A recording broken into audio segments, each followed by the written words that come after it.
I should have known better than to trust a house that still smelled like my childhood nightmares. The moment I stepped into my father's remodeled farmhouse in Ashwood, Oregon, with Lily clinging to my hip in her little yellow dress, something deep inside me recoiled. The walls might have been freshly painted, the floors polished to a cold gleam, but the air still carried that sour blend of old coffee, carpet cleaner, and unspoken cruelty, and I hated that I recognized it. "Late as always," my father, Peter Adams, muttered without looking at me. His voice sliced through the polite laughter drifting from the backyard like a knife through paper. Beside him, Ellen, my stepmother, flashed a brittle smile that didn't reach her eyes. "Sweetheart, you made it," she chirped, voice sticky sweet and full of venom. I adjusted Lily against my hip and forced a smile. She didn't deserve to feel my dread. She pointed at a stray balloon arch by the patio door, babbling excitedly about moons and doggies. My heart squeezed. She was my whole world, the only part of it I had built with love. Peter's eyes finally dropped to Lily. His lip curled slightly. "So that's her, huh?" he said, as if inspecting a used car someone regretted buying. I hugged Lily tighter. Without missing a beat, he added under his breath, just loud enough for me to hear, "Could have done better." The words hit harder than they should have. I thought I had built walls high enough to keep his poison out. I was wrong. I tried to focus on the buffet of lukewarm casseroles and oversweet punch, on the meaningless chatter of cousins I barely recognized. I laughed when appropriate, nodded at the right moments. Pretended I didn't feel Peter's eyes on me, sharp and assessing, like he was searching for weaknesses. When Lily tugged at my sleeve, asking for water in her babbling toddler way, I seized the excuse to duck into the kitchen. The moment I let her go, even for those few minutes, I felt the prickle at the back of my neck. Something was wrong. I heard it before I saw it, the sharp, panicked cry of my daughter. I dropped the plastic cup from my hand and sprinted back into the living room, heart slamming against my ribs. The scene froze in front of me, Peter standing awkwardly in the center of the room, holding Lily like she was a sack of groceries he didn't know what to do with. Her face was twisted in fear, little fists thrashing, and Peter barked out she needs to toughen up, just like her weak-ass mother never did. I crossed the room in 2 strides. "Give her to me," I hissed, reaching for Lily. Peter smirked, turned half toward the crowd of relatives, and shouted, "She disgraced this family first, and now she wants applause for dragging another mistake into our lives." The room erupted in a sickening mix of gasps and nervous laughter. I barely registered it. I saw Peter shift his feet, a mocking stumble, and then, with horrifying slowness, Lily slipped from his arms. She hit the floor with a wet, sickening thud. For a moment, there was nothing. No sound. No movement. The world collapsed inward. I think I screamed. People told me later I did. All I remember was the silence, and then Lily's piercing, breathless wail that ripped the air apart. I shoved past Peter, who stood frozen, arms still half extended like he was balancing blame in the air. I scooped Lily up, running my hands frantically over her tiny body. No blood. Her limbs flailed, her face scrunched in agony. She was breathing, she was alive, but I wasn't taking any chances. "I'm taking her to the ER," I said, my voice shaking, already moving toward the door. "That's dramatic," Peter sneered behind me. "She's fine." I spun, cradling Lily against my chest like a shield. My voice was razor sharp. "You don't get to decide that." No one moved to stop me. Not Ellen. Not my cousins. Not a single damn person.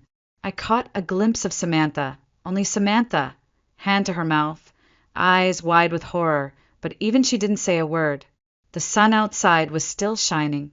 The balloons still floated lazily against a perfect blue sky. But my world had already collapsed into ash. I slammed the car door behind me, Lily's sobs echoing in my ears, and drove toward the hospital like my life depended on it, because it did, because hers did. And deep down, beneath the terror, the rage had already begun to burn.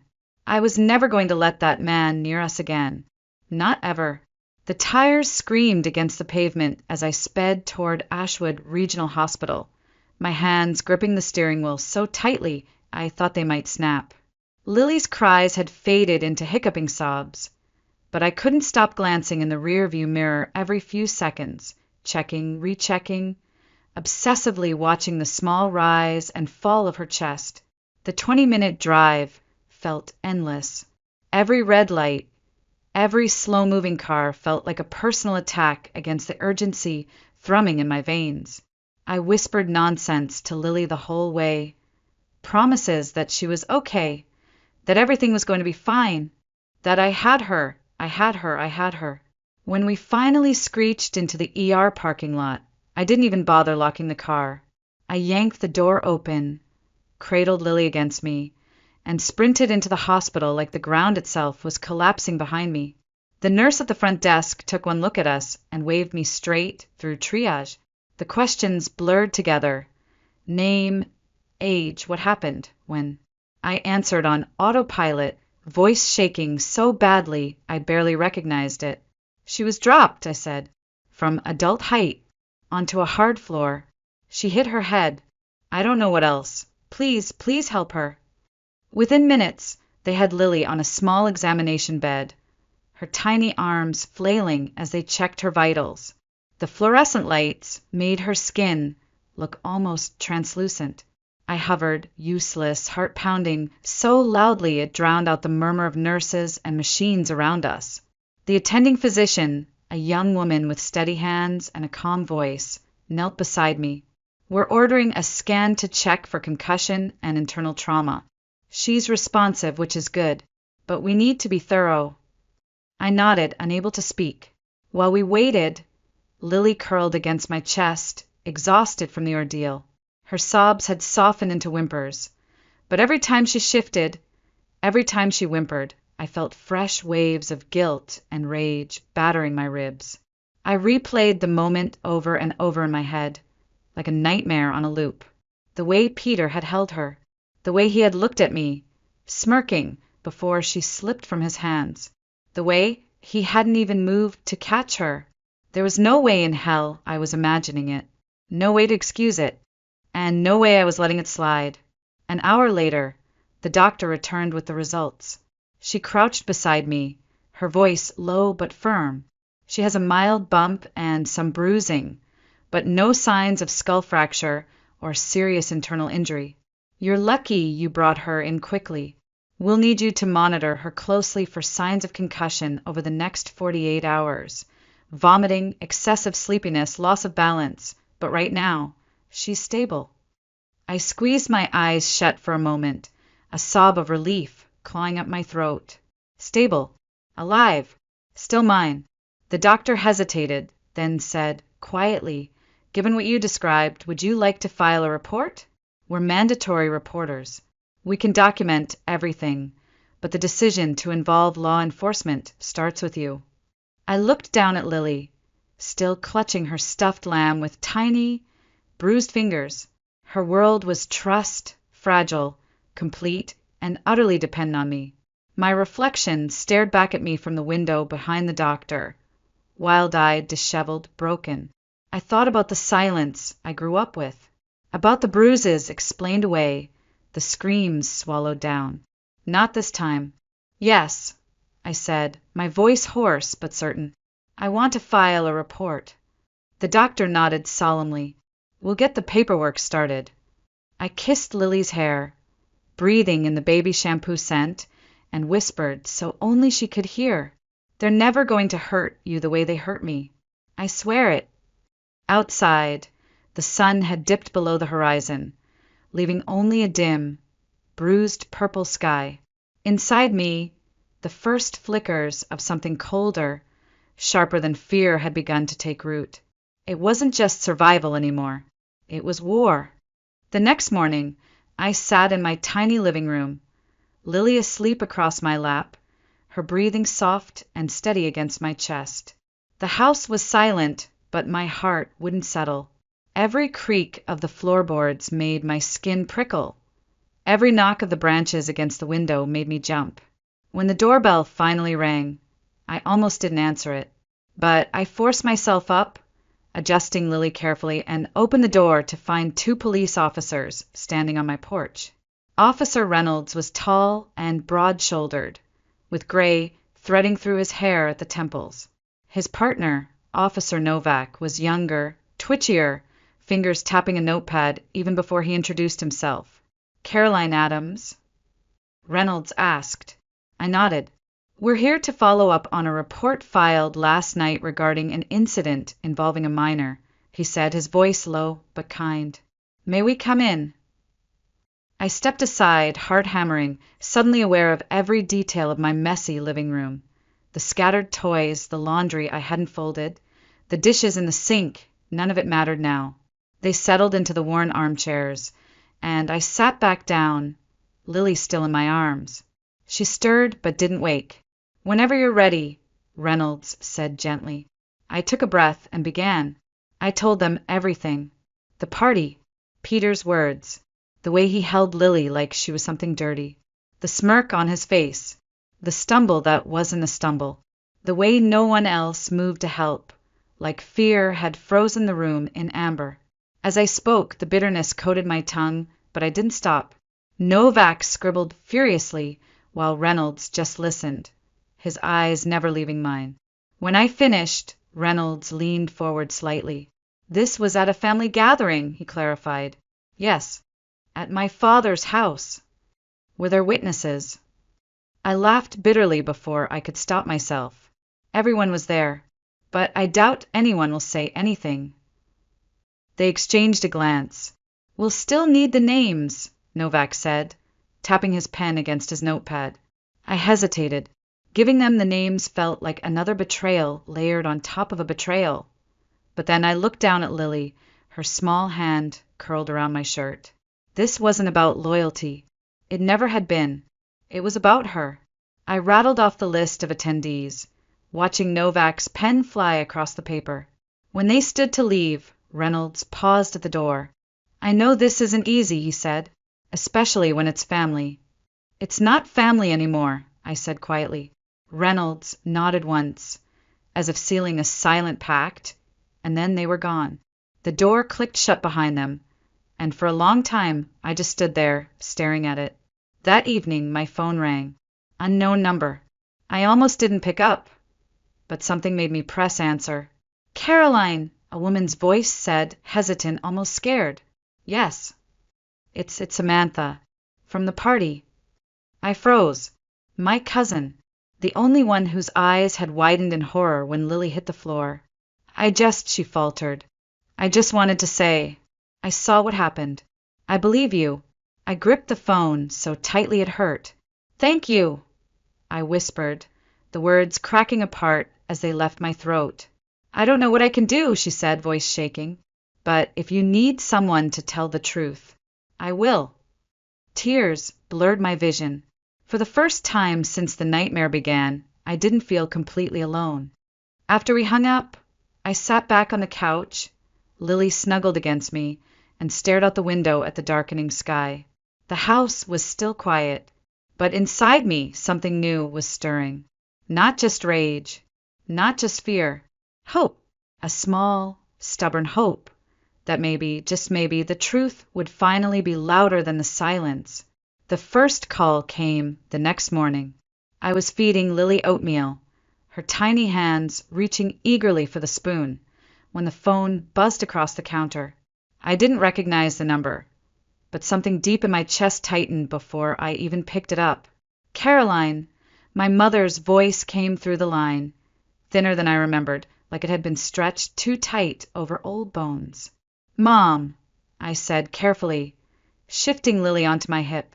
"Are you all right?" she asked, and for a moment, just a moment, it sounded like she meant it. "Lily's okay," I said. "Bruised, but okay." There was a pause long enough for me to hear the faint whir of her kitchen fan through the phone. Then she said in a voice too soft to be casual, "I heard you called the police." I closed my eyes. I did. Another pause, longer this time, a silence so heavy it pressed against my ribs. "Caroline," she finally whispered, Are you sure that's necessary? The oatmeal curdled in my stomach. Yes, I said, my voice sharper than I intended. I'm sure. He didn't mean to drop her, she said quickly, like she could still pull the words back into her mouth if she said them fast enough. He's stubborn, loud, but he wouldn't hurt his own grandchild. I felt something cold uncoil in my spine. He hurt me, I said, for years, and you watched. The silence on the other end turned into something brittle and ugly. This will destroy the family, she said finally, almost pleading. It's already destroyed, I said, and hung up before I could hear her cry.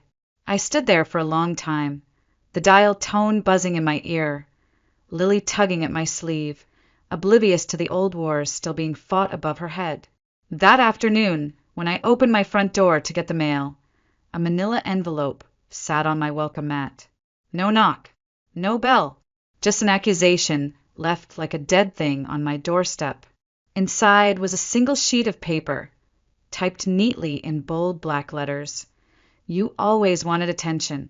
Now you have it. Don't pretend this is about the baby. This is about revenge. No signature, no return address, but I knew the tone. It reeked of my father's side of the family, of whispered threats and cowardice wrapped in pleasantries. I kept the envelope.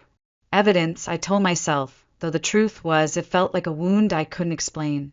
That night, the emails started. One from a second cousin I hadn't spoken to in years. You're tearing the family apart. Be grateful your father even acknowledged you after all the mistakes you made. Another from someone who didn't even bother to sign their name. You weren't even supposed to bring that baby to the party. This is what happens when people like you forget their place. I forwarded them all to Officer Reynolds, my hand shaking, then blocked every sender. But the words lingered, bleeding into the corners of my mind. By the end of the week, I had stopped answering my phone altogether. Every unknown number felt like a loaded gun pressed against my temple. The town wasn't large. Rumors moved faster than cars on Main Street. I could feel the shift when I walked into the grocery store, the way conversations trailed off when I passed, the way old acquaintances avoided my eyes. Peter had spent years building his image here. The generous business owner, the church benefactor, the friendly neighbor who sponsored the Little League team. And I had become, overnight, the woman trying to ruin him. I should have felt afraid. Maybe a part of me did. But beneath the fear, something harder was forming. A refusal. I would not apologize for protecting my daughter. I would not pretend that what happened was an accident. I tucked Lily into bed that night, brushing a kiss across her forehead, watching her chest rise and fall in the dim light of her nightlight. And I made myself a promise. No matter how loud they shouted, no matter how cruel they became, I would not be silent again. 2 nights later, I sat at the kitchen table long after Lily had fallen asleep, the soft hum of the baby monitor my only companion. The house felt too big, too quiet, as if the walls themselves were holding their breath. I stared at my email inbox, half dreading what new venom might be waiting, when I saw it. A new message. Subject line, I saw what happened. My heart stuttered. I hovered over it for a moment, fear whispering that it could be another trap, another knife disguised as kindness. But I clicked it open anyway. It was from Samantha. Caroline, I've been thinking about what happened ever since that day. I saw him. I saw the way he held Lily. I saw the way he let her fall. I believe you. I believed you even before this. I'm sorry I didn't speak sooner. I was scared. We all were. But I'm not scared anymore. If you need someone to testify, I'm here. I sat frozen for a long moment, blinking at the screen, my vision blurring. Someone saw. Someone remembered. Someone was willing to say it out loud. I didn't realize I was crying until a tear splashed onto the keyboard. I pressed my hand over my mouth to muffle the sob that clawed its way up my throat. Hope didn't come in grand gestures. It came in the form of a quiet message, written late at night by someone who decided that fear wasn't enough to keep her silent anymore. I typed back with shaking fingers. Thank you. You have no idea what this means. Within minutes, she responded. You're not alone. Not anymore. I stared at those words until they etched themselves into the cracks of my heart. The next morning, I called Officer Reynolds and told him about Samantha. That's good, he said, his voice steadier than mine. Very good. A witness who's willing to go on record changes everything. I exhaled slowly, feeling the knot in my chest loosen just a little. That day, the sun shone brighter than it had in weeks. Lily toddled around the living room, giggling at her own reflection in the sliding glass door. For the first time in what felt like forever, I let myself smile. Later that afternoon, another knock sounded at my door. I opened it cautiously, half expecting another envelope, another accusation. Instead, I found Noah. He looked older than I remembered, taller, broader.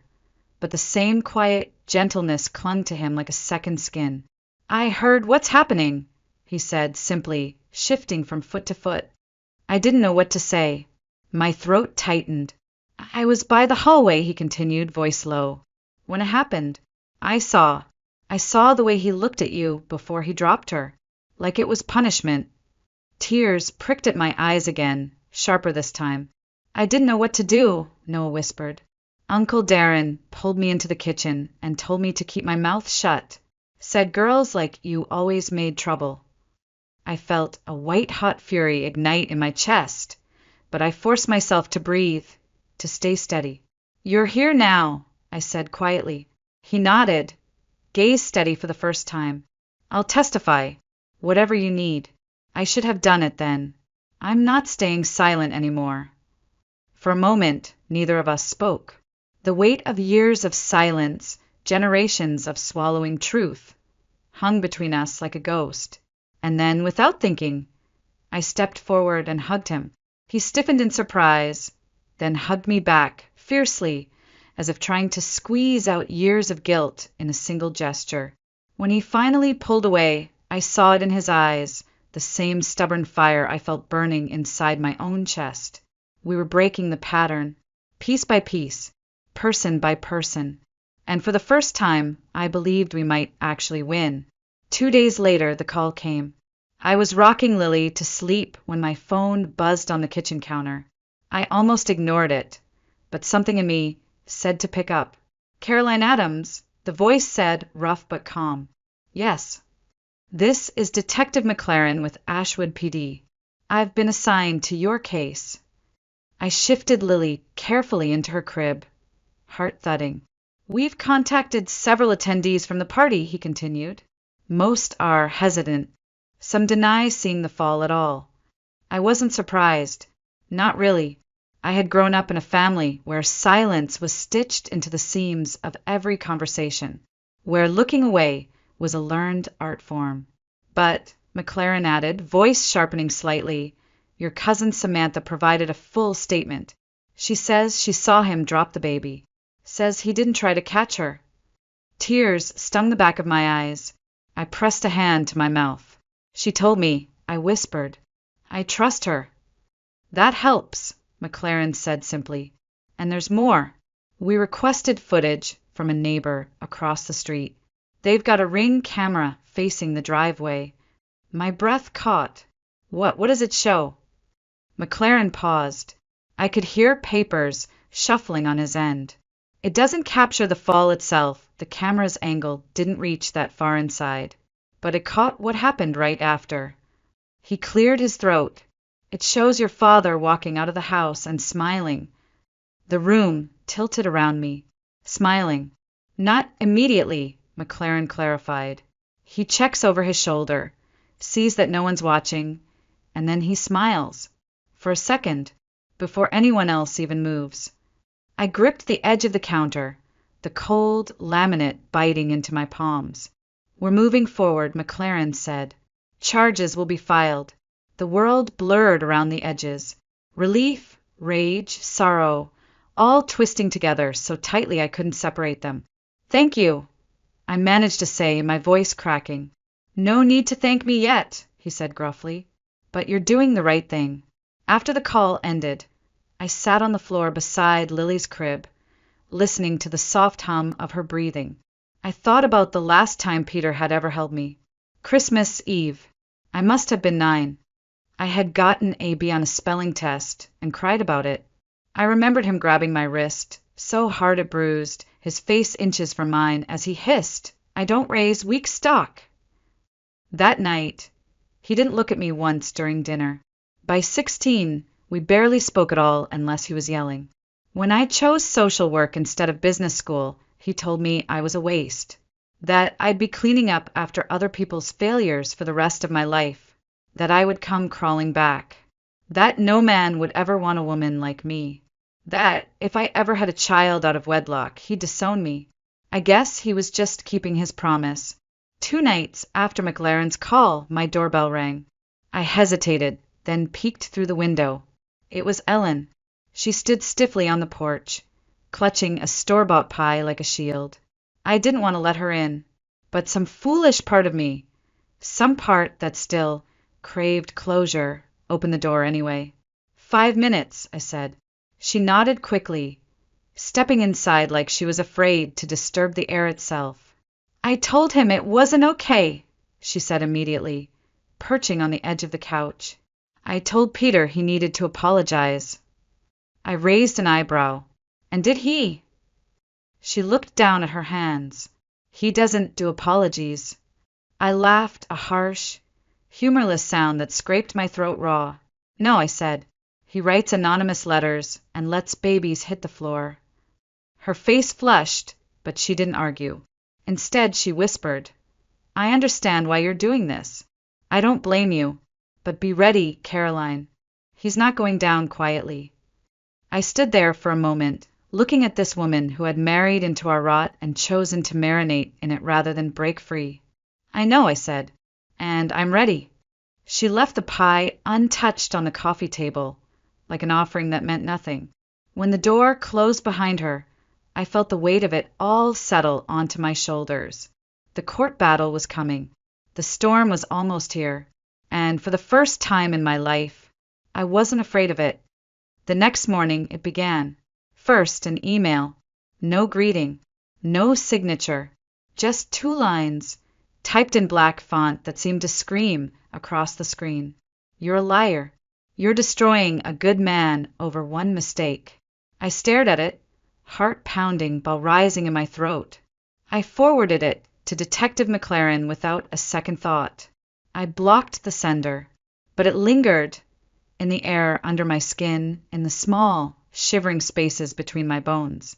That afternoon, a second letter arrived in the mailbox.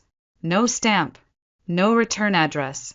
Inside, a single sentence, typed in blocky font, the paper creased and stained like it had been crushed in an angry fist. "You were never supposed to be part of this family." No signature, no courage, just the familiar cowardice of people who had perfected cruelty into an art form. I filed that one too, and still it kept coming. Phone calls from numbers I didn't recognize. I let them all go to voicemail. Some left messages, whispered accusations, gaslighting so thick it oozed through the phone. "You're imagining things. You always were dramatic. You're trying to ruin a man's life because you can't control your own." I stopped checking my voicemail altogether. At the grocery store, I caught the looks, quick glances over shoulders, murmured gossip that stopped when I passed. A woman who used to sit beside my mother at church turned her cart sharply to avoid me in the produce aisle. Outside the post office, 2 men in Rotary Club jackets laughed just a little too loudly when I walked by. The town wasn't just whispering anymore. It was choosing sides, and most of them weren't choosing me. One evening, after I put Lily down for the night, I sat at the kitchen table, the house heavy with silence. Samantha texted me. "Got a call from Aunt Joanna. She told me to do the right thing and stay silent. Said this isn't what family does to each other." I stared at the screen, the rage bubbling under my ribs. "Family," I typed back, "isn't supposed to let babies fall on purpose. Family isn't supposed to cover it up." Samantha replied immediately.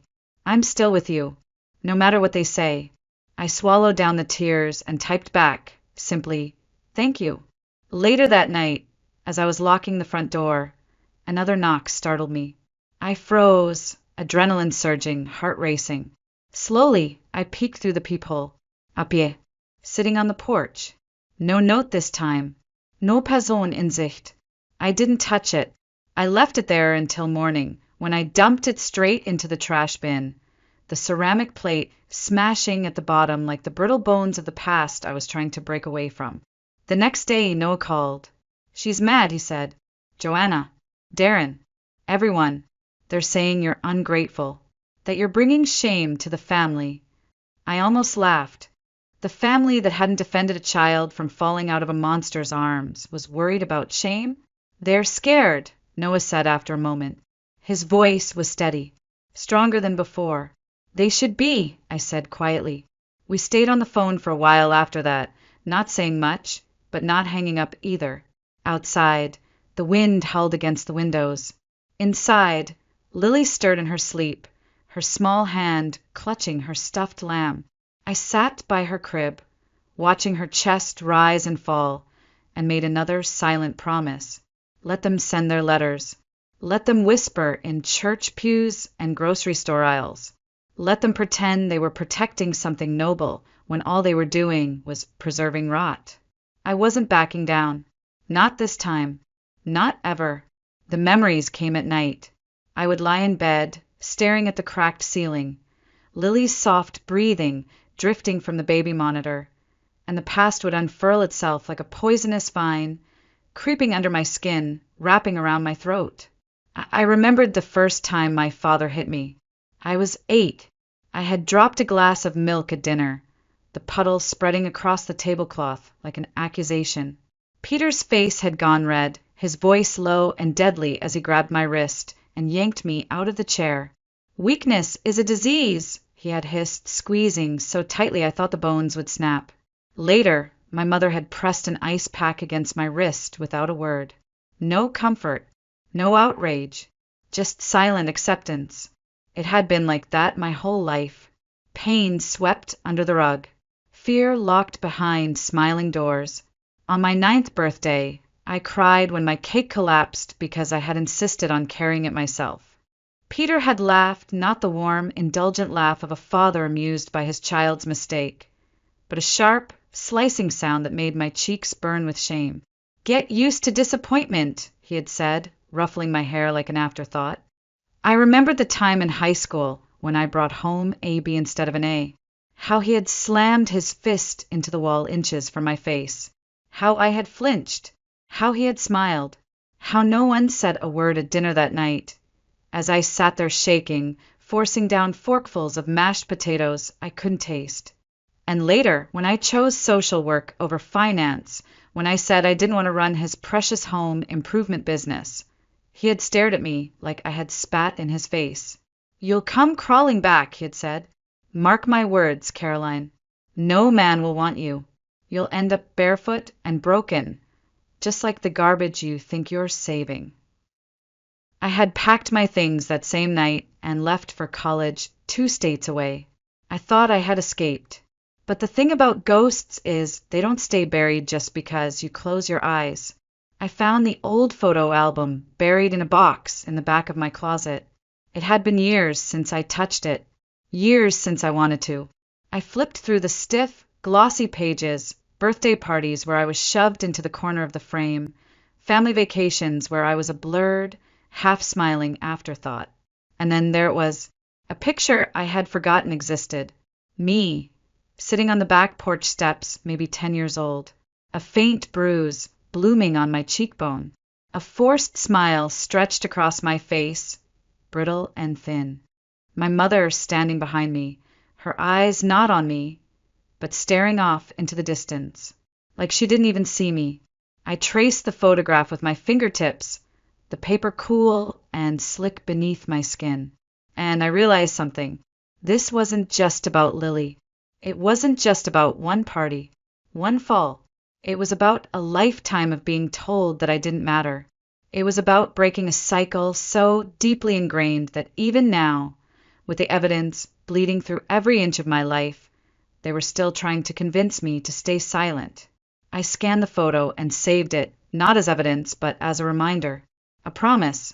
Lily would not grow up learning that love meant survival. She would not learn to mistake fear for loyalty. She would not spend her life apologizing for existing. I would build her a different world, even if I had to tear the old one down with my bare hands. The courthouse looked smaller than I remembered. Ashwood's town hall, an aging brick building with peeling white trim, had always seemed imposing when I was a child, a place of unspoken rules and silent consequences. Now, as I pushed Lily's stroller up the cracked sidewalk, the weight of everything we were about to face pressed against my ribs like an invisible hand. Celia Ward, my attorney, met me at the front steps.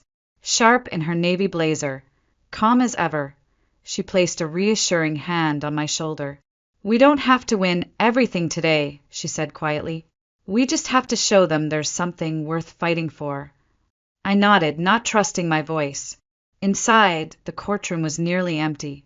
A few townspeople scattered across the pews in the back, faces I recognized but couldn't name. 2 reporters perched near the door, pens ready. At the front, Peter Adams sat with his lawyer. Joel Keller, slick, polished, with the kind of practiced smile that never reached his eyes. Peter didn't look at me as we entered. He sat stiffly, hands folded on the table, face blank, rehearsed. But I saw it, the slight tightening of his jaw, the faint flicker of disdain when his gaze briefly flicked to Lily's stroller. He wasn't nervous. He wasn't ashamed. He was furious. The judge, a woman in her 60s with sharp eyes and a sharper voice, called the session to order. Celia stood first, her voice even, crisp, deliberate. She painted the picture, clearly, the party, the history of verbal abuse, the fall, the bruising documented by medical professionals, the footage of Peter smiling moments after Lily hit the floor. Every word landed like a stone in the stillness. Then she called Samantha to the stand. Samantha's hands trembled slightly as she was sworn in, but when she spoke, her voice was clear. "I saw him drop her," she said. "It wasn't clumsy. It wasn't an accident. He shifted his grip and he let go." Joel Keller objected, of course, called it hearsay emotional exaggeration. But the judge overruled him with a curt nod. When it was Noah's turn, he stood straighter than I had ever seen him. "I was standing by the archway," he said. "I saw the way he looked at Caroline, like he wanted to hurt her. Dropping Lily wasn't an accident. It was a message." Joel Keller's strategy shifted quickly after that. He attacked me instead, painted me as unstable, vindictive, a single mother overwhelmed by stress, desperate for attention. He brought up Mark, Lily's father who had walked away before she was born, as if my relationship failures somehow proved I was unreliable. He questioned my finances, my career choices, even the fact that I had left home at 19. He painted me as a woman looking for someone to blame for her broken life. But Celia was ready. When Keller suggested that I had exaggerated Lily's injuries for sympathy, Celia stood so quickly her chair scraped against the floor. "Let the court note," she said, her voice sharp, that a licensed physician documented the bruising, noted concussion risks, and recommended immediate observation. That is not exaggeration. That is medical fact. The judge nodded slightly, her pen scratching across her notes. Keller sat down after that, his face tight with frustration. When closing arguments finished, the judge leaned forward, her hand steepled. "I will review the evidence and issue a ruling within 3 days." Her voice was final, unyielding. Outside, the air was crisp and biting. I wrapped Lily tighter in her blanket and walked slowly down the courthouse steps. I should have felt triumphant.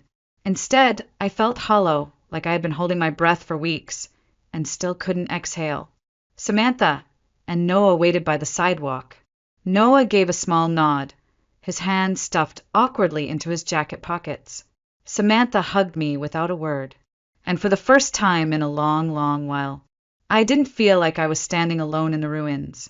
I was building something new, brick by brick, truth by truth, no matter how long it took. The rain started the morning the judge called. It wasn't a heavy, dramatic storm, the kind you see in movies when something big happens. No, it was the quiet kind of rain, steady and persistent, tapping against the windows like an old friend reminding you they're still there. I was spoon-feeding Lily oatmeal when the phone rang. I almost didn't pick up. Some part of me was afraid that if I answered, the world would collapse all over again. But I did. Caroline. Celia's voice, calm but tight. Yes.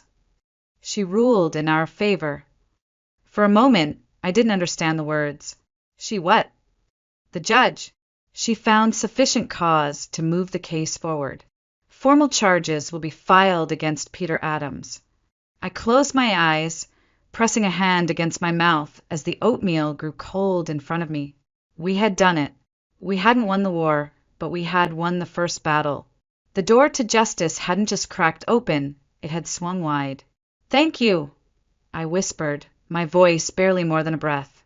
You did this, Celia said. You and the truth. After we hung up, I sat there for a long time, the rain ticking against the windows, Lily humming to herself in her high chair. I didn't cry. I didn't scream. I just breathed. For the first time in what felt like forever, I could breathe without 1,000 pounds pressing down on my chest. That afternoon, news traveled fast. It always did in Ashwood.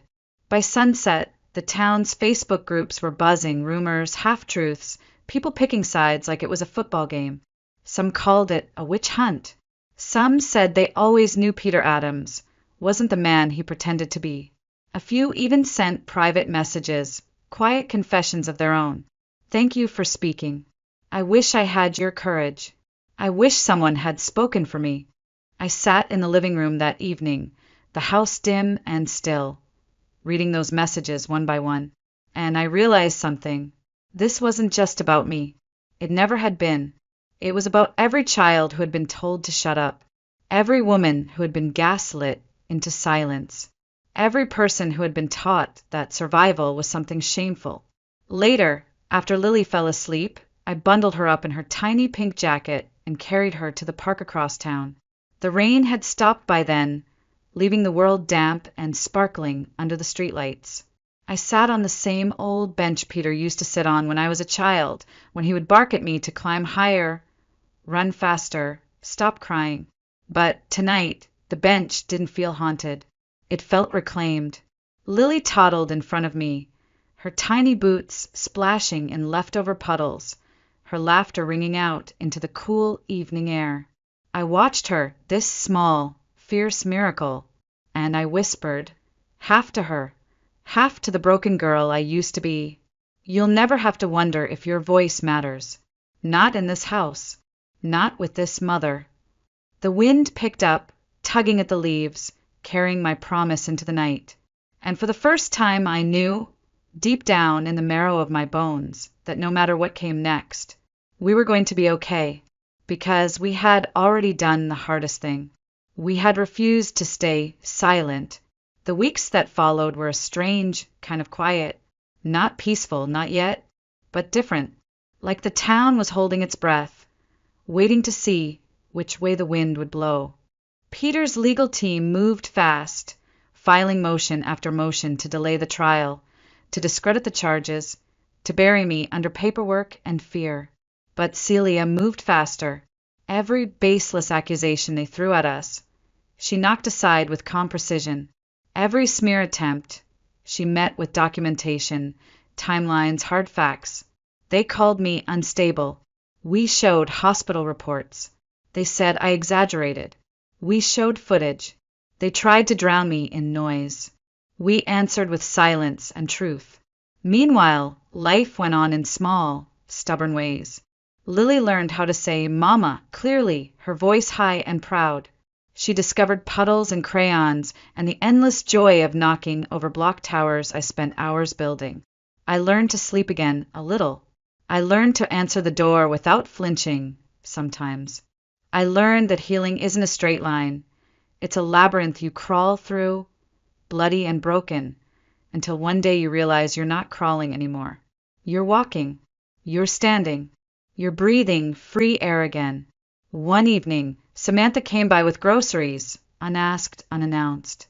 She sat at my kitchen table, like she belonged there, like we had spent our whole lives being sisters instead of cousins, separated by decades of silence. "They're still mad at me," she said, poking at a bruised apple. "I know," I said. She shrugged, a small, defiant smile curling her lips. "I don't care. They were never really family. Not the way that matters." I reached across the table and squeezed her hand. Noah called, too, sometimes late at night when the weight got too heavy.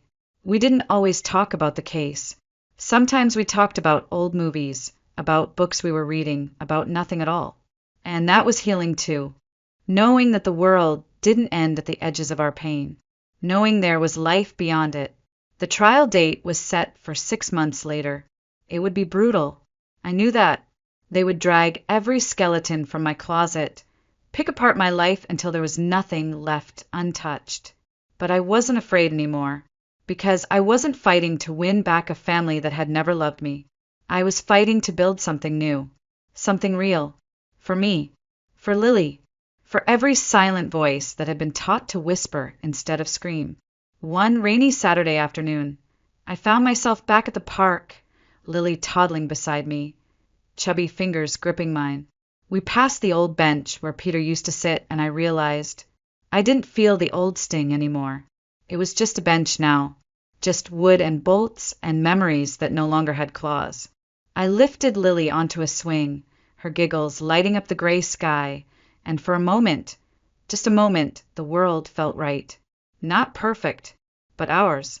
I sat back, letting her swing higher, her laughter carrying across the empty playground.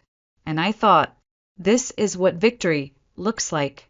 Not courtrooms, not verdicts, not headlines, but this, a child who knows she is loved, a mother who knows she is enough, a future unchained from the failures of the past. We didn't win everything yet. We might lose battles ahead, but we had already won the war that mattered most. We chose to live out loud. We chose to stay free. We chose each other. And no one, no whisper, no letter, no legacy of silence could ever take that away.